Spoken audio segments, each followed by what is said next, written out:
جنگ کے لیے آمادہ ہیں. جنگ بدر ہوئی, جنگ بدر میں ابوبکر صدیق نبی کا ساتھ دے رہے ہیں. جنگ احد ہوئی, جنگ احد میں ابوبکر صدیق نبی کا ساتھ دے رہے ہیں.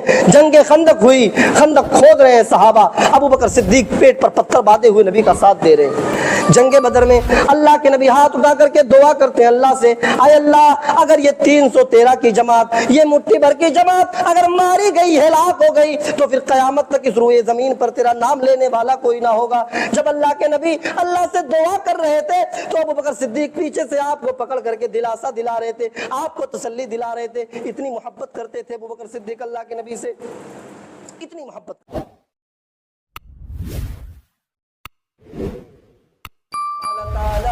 بسم اللہ الرحمن الرحیم. محمد رسول اللہ والذین معه اشداء علی الکفار رحماء بینہم تراہم رکعا سجدا یبتغون فضلا من اللہ ورضوانا. دین رسول پاک کی پہلی بہار ہے, دین رسول پاک کی پہلی بہار ہے, صدیق عشق مصطفیٰ کا تاجدار ہے, اتممت نعمتی کا وہی رازدار ہے, اتممت نعمتی کا وہی رازدار ہے, تعلیم مصطفیٰ سے بنا شاہکار ہے. صدیق ہے عتیق ہے وہ یار غار ہے, صدیق ہے عتیق ہے وہ یار غار ہے, یعنی ہر ایک ذاہ سے وہ شاندار ہے. رب اشرح لی صدری ویسر لی امری واحلل عقدۃ من لسانی یفقهوا قولی.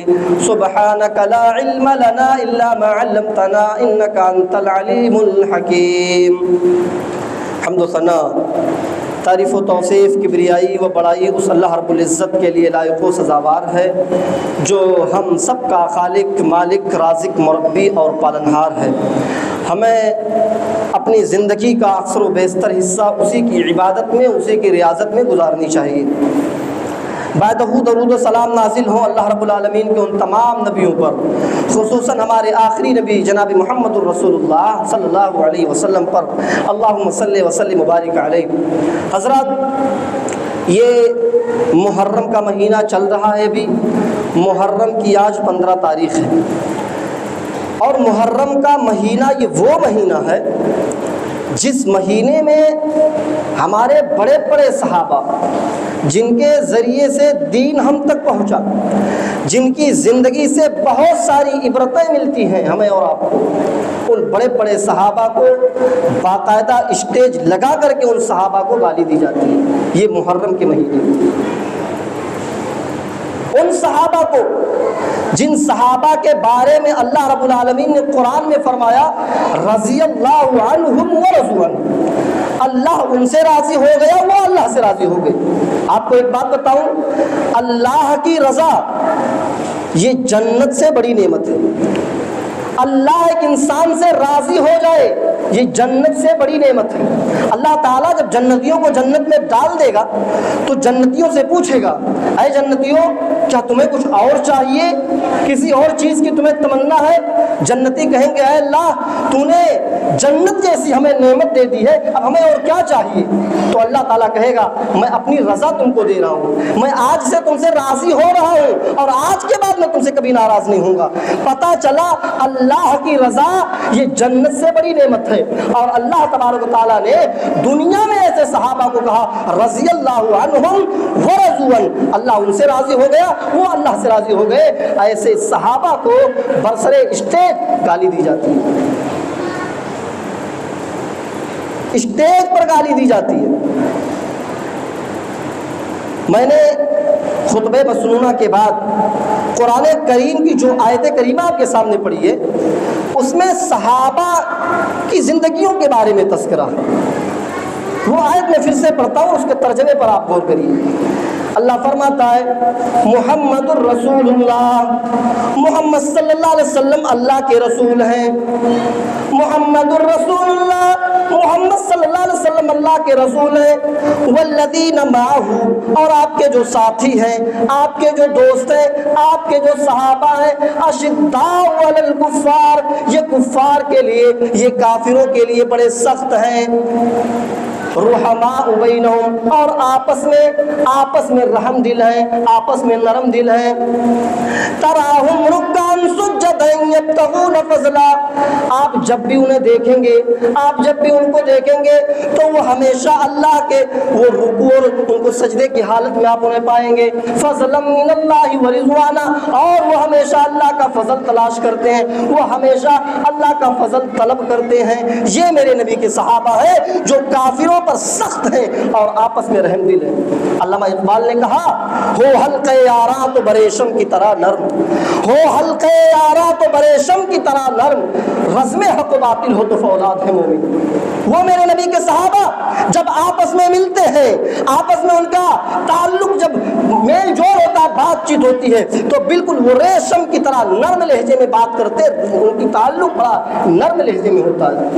لیکن جب حق اور باطل کی بات آتی ہے، حق کو بچانے کی اور باطل کے خلاف آواز اٹھانے کی، حق کو بچانے کی اور باطل کے خلاف لڑنے کی، تو وہ مومن، وہ میرے نبی کے صحابہ پھر فولاد بن جاتے ہیں، لوہے کی طرح سخت ہو جاتے ہیں۔ یہ میرے نبی کے صحابہ۔ مختصر سے وقت میں تمام صحابہ کا تذکرہ کر دینا، تمام صحابہ کی سیرت کا ذکر کر دینا، یہ بڑا مشکل کام ہے۔ اس لیے آج کے اس خطبے میں نبی اکرم صلی اللہ علیہ وسلم کی جان، ان کی سانس، ان کی دھڑکن جو تھے حضرت ابوبکر صدیق، جو سب سے پہلے صحابی ہیں، سب سے پہلے مردوں میں ایمان لانے والے صحابی ہیں، ان کی زندگی کے کچھ حالات میں آپ کے سامنے ذکر کروں گا انشاءاللہ۔ کون ہے ابوبکر صدیق؟ اللہ کے نبی فرماتے ہیں، جب اللہ تعالیٰ نے مجھے نبی بنایا، اللہ تعالیٰ نے جب مجھے نبوت دی، نبی بنایا، تو لوگوں کو بتانا پڑا، لوگوں کو سمجھانا پڑا، لوگوں کو صفائی دینی پڑی، لوگوں کے لیے بڑی محنتیں کرنی پڑی، لیکن قربان جاؤ ابوبکر کے اوپر۔ اللہ کے نبی خود فرماتے ہیں کہ ابوبکر کے بارے میں مجھے کوئی محنت نہیں کرنا پڑا، ابوبکر کو میں نے کہہ دیا کہ میں، اللہ نے مجھے نبی بنایا، ابوبکر فوراً ایمان لے آئے۔ یہ تھے ابوبکر، یہ تھے ابوبکر۔ اور ایمان لانے کے بعد یہی نہیں کہ ایمان لے آئے، مسلمان ہو گئے، چلو کوئی کام نہیں کرنا ہے، نہیں، بلکہ دین کے لیے تن من دھن سب لگا دیا۔ عشرہ مبشرہ جن کو کہا جاتا ہے، 10 صحابہ جن کو اللہ رب العالمین، اللہ کے نبی صلی اللہ علیہ وسلم نے دنیا میں نام لے لے کر کے بشارت دے دی، اے فلاں تم جنتی، اے فلاں تم بھی جنتی، اے فلاں تم جنتی۔ ان 10 صحابہ میں سے 5 صحابہ ایسے ہیں جو حضرت ابوبکر صدیق کی محنت سے ایمان لائے۔ اللہ، 5 صحابہ ابوبکر صدیق کی محنت سے ایمان لائے۔ اتنا نبی کے دین سے محبت اور نبی سے محبت، آنکھ بند کر کے نبی کی بات کو ماننے کے لیے تیار۔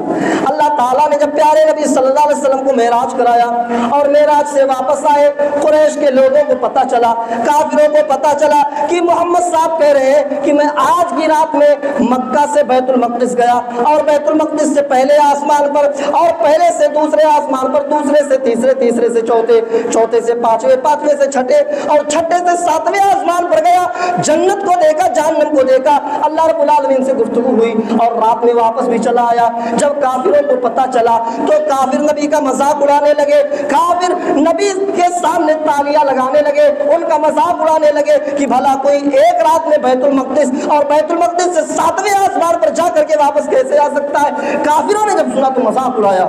ابو جہل آتا ہے حضرت ابوبکر صدیق کے پاس، ابو جہل ابوبکر صدیق کے پاس آتا ہے اور کہتا ہے، ابوبکر اگر کوئی انسان آپ سے یہ کہے کہ آج ایک رات میں مکہ سے بیت المقدس جائے اور بیت المقدس سے 7ویں آسمان پر جائے اور رات ہی میں واپس بھی آ جائے تو کیا تم مان لو گے؟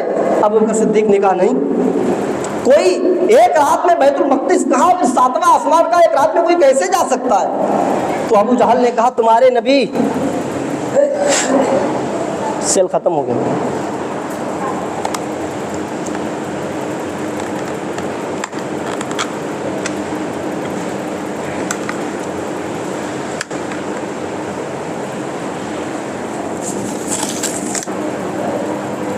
تو میں عرض یہ کر رہا تھا کہ جب اللہ تعالیٰ، اللہ کے رسول صلی اللہ علیہ وسلم کو غور سے سنیے، جانے دیجیے، آپ لوگ سنیے، جہاں تک آواز جا رہی ہے وہ لوگ غور سے سنیں۔ تو ابو جہل آتا ہے اللہ کے حضرت ابوبکر صدیق کے پاس اور کہتا ہے کہ تمہارے نبی کہہ رہے ہیں یہ بات کہ میں ایک ہی رات میں بیت المقدس گیا اور بیت المقدس سے پھر 7ویں آسمان پر گیا اور واپس بھی آ گیا۔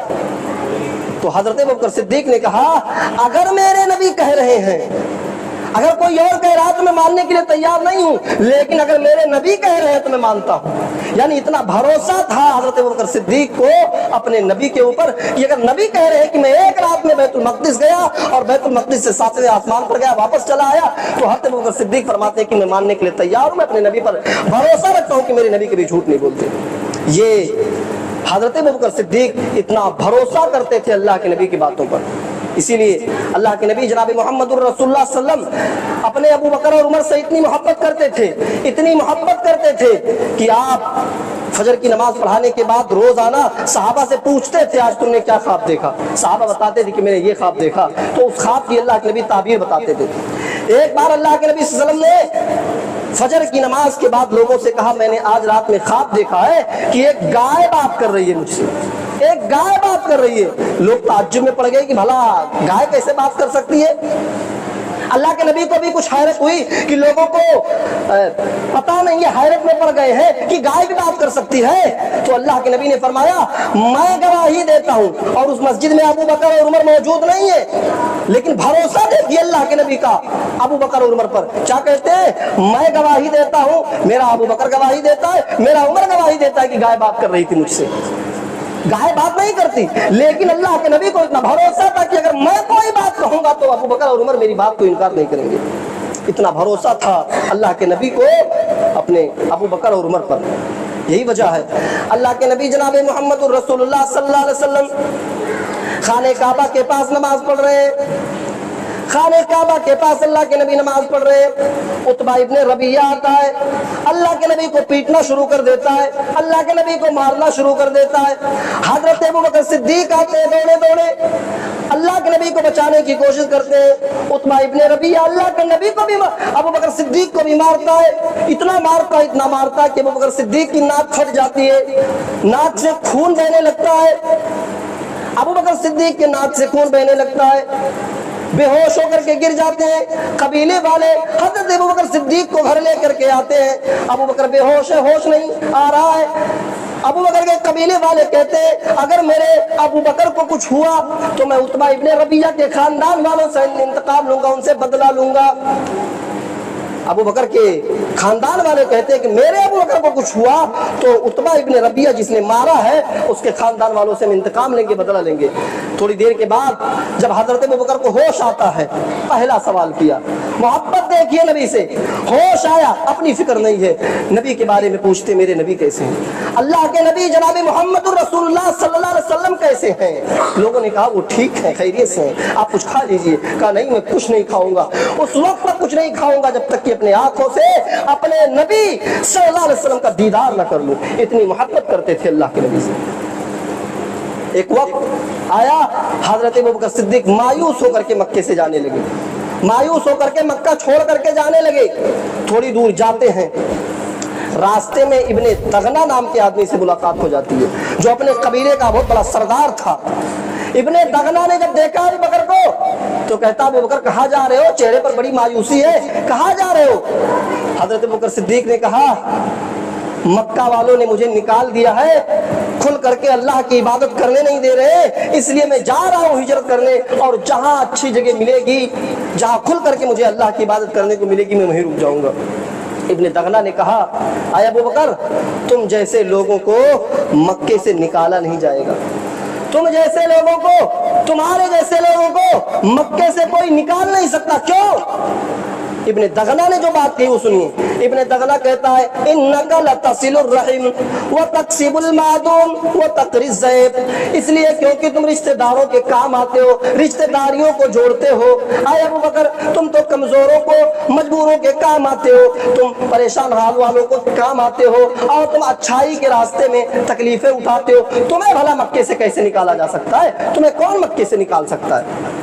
پھر ابن دغنہ نے ابو بکر صدیق کو لے کر کے مکے میں آتا ہے اور مکہ والوں سے اعلان کر کے کہتا ہے مکہ کے لوگوں میں ابو بکر کو مکے میں پناہ دیتا ہوں، میں ابو بکر کو مکے میں امان دیتا ہوں، دیکھتا ہوں کہ کس کے ماں نے کس کو کتنا دودھ پلایا جو ابو بکر کو مکے سے نکال کے دکھائے۔ پھر حضرت ابو بکر صدیق مکے میں اس وقت تک رہتے جب تک کہ اللہ رب العالمین نے اجازت نہیں دے دی ہجرت کرنے کی۔ جب اللہ کے نبی کو اجازت مل گئی، اللہ تعالیٰ نے بتا دیا کہ ہجرت کر لیجئے، آپ مکہ چھوڑ کر کے مدینہ چلے جائیے، تو اللہ کے نبی حضرت ابو بکر صدیق کے گھر جاتے ہیں۔ اللہ کے نبی حضرت ابو بکر صدیق کے گھر جاتے ہیں۔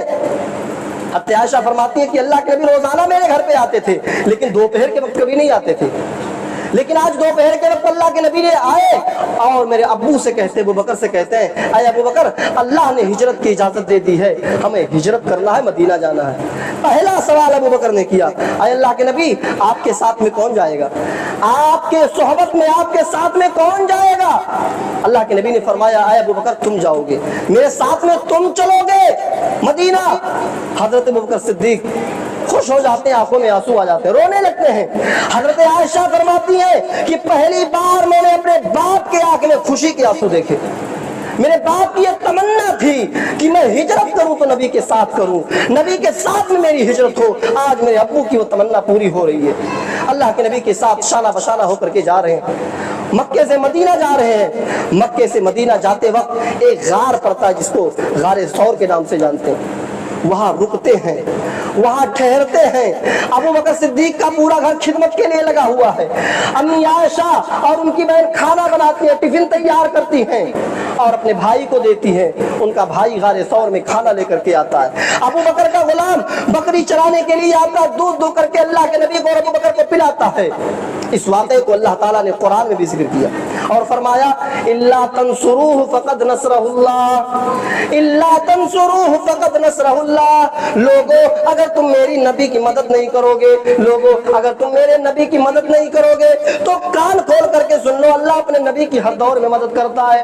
اذ اخرجہ الذین کفروا ثانی اثنین اذ ہما، یاد کرو اس وقت کو جب کافروں نے میرے نبی کو مکے سے نکلنے پر مجبور کر دیا، جب کافروں نے میرے نبی کو مکے سے نکلنے پر مجبور کر دیا تو اس وقت میرا نبی اکیلے نہ تھا، اس وقت میرا نبی اکیلے نہ نکلا تھا، بلکہ میرا نبی دو میں سے دوسرا تھا، یعنی میرے نبی کے ساتھ دو لوگ تھے، وہ دو لوگ دوسرے میرے نبی تھے، دو میں دوسرا میرے نبی تھا۔ اللہ فرماتا ہے قرآن میں اور فرمایا اذ ہما فی الغار، جب وہ دونوں لوگ غار میں تھے، جب وہ دونوں لوگ غار میں تھے۔ بخاری شریف کی حدیث ہے، جب اللہ کے نبی اور ابو بکر صدیق غار ثور میں پہنچتے ہیں، ابو بکر صدیق غار ثور کا پورا سوراخ بند کر دیتے ہیں، ایک سوراخ رہ جاتا ہے، وہ اپنا پیر لگا دیتے ہیں اور اسی پیر پر اللہ کے نبی، اسی ران پر اللہ کے نبی ابو بکر صدیق کے اسی ران پر آرام کرتے ہیں، اور باہر سے کوئی موذی جانور بچھو ابو بکر صدیق کے پیروں میں ڈنک مار رہا ہے، ابو بکر صدیق کے پیروں میں ڈنک مار رہا ہے، تکلیف ہو رہی لیکن پیر ہلا نہیں رہے۔ کیوں؟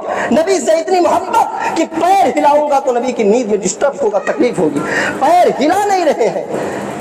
اللہ کے نبی کی جب آنکھ کھلتی ہے، اللہ کے نبی دیکھتے ہیں کہ ابو بکر کی حالت خراب ہے، پوچھتے ہیں ابو بکر کیا بات ہے، تمہاری حالت خراب ہوتی جا رہی ہے۔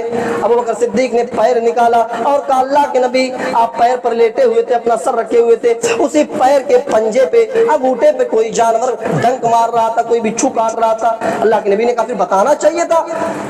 حضرت ابو بکر صدیق نے کہا اللہ کے نبی میں نے سوچا اگر آپ کو جگاؤں گا تو آپ کی نیند میں ڈسٹرب ہوگا، تکلیف ہوگی، میری ہمت نے گوارا نہیں کیا، اس لیے میں نے آپ کو نہیں جگایا۔ اللہ کے نبی اپنا لعاب نکالتے ہیں اور اس جگہ پر جہاں جب جانور ڈنک مار رہا تھا وہاں لگا دیتے ہیں اور حضرت ابو بکر صدیق کا وہ زہر ختم ہو جاتا ہے۔ اس غار میں 3 دن تک چھپے رہے، کافروں کو پتا چل گیا کہ محمد رسول اللہ مکہ چھوڑ کر کے نکل چکے ہیں، اس لیے کافروں نے اعلان کر دیا جو محمد کو زندہ یا مردہ لے کر کے آئے گا اس کو 100 اونٹ انعام ملے گا، 100 اونٹ انعام دیا جائے گا۔ 100 اونٹوں کے لالچ میں کافر چاروں طرف پھیلے ہوئے ہیں، چاروں طرف ڈھونڈ رہے ہیں اللہ کے نبی کو، اور ڈھونڈتے ڈھونڈتے تیسرے دن جس غار میں اللہ کے نبی ابو بکر چھپے ہوئے تھے اس غار کے پاس پہنچ جاتے ہیں۔ غار کے اندر چھپے ہوئے کافر غار کے اوپر چڑھ گئے،